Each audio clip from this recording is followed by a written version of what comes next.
Bonjour, je m'appelle Nicolas Ngo, je suis explorateur et coach professionnel et je suis aussi l'auteur de ce livre « Comment faire de sa vie une aventure » publié aux éditions de Tana. Dans ce livre, j'expose la façon dont on peut transposer l'esprit d'exploration à notre vie quotidienne pour montrer en fait qu'on peut devenir d'une certaine manière les explorateurs et les exploratrices de notre vie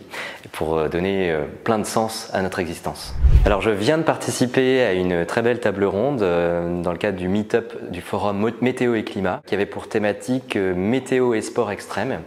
Tout simplement parce que j'ai participé à une grande expédition scientifique qui s'appelle Deep Climate, une série en fait de 3 missions qui avaient pour vocation de tester les capacités d'adaptation humaine en conditions extrêmes. 3 missions dans 3 milieux extrêmes. D'abord l'Amazonie, au cœur de la forêt équatoriale, 100% d'humidité, pendant 40 jours en autonomie avec une équipe de 20 personnes, 10 femmes et 10 hommes.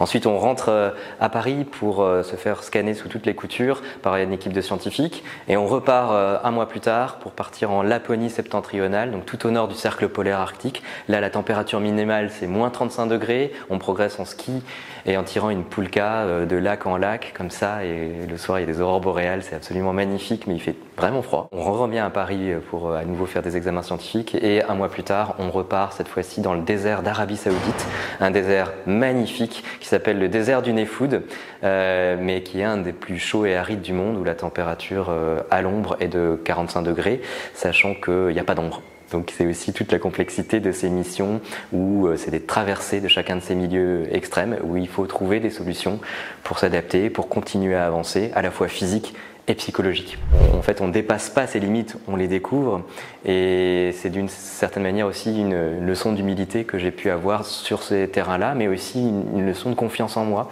qui m'a permis du coup d'aller chercher des ressources intérieures et de les déverrouiller d'une certaine manière pour aller au bout de chacune de ces missions.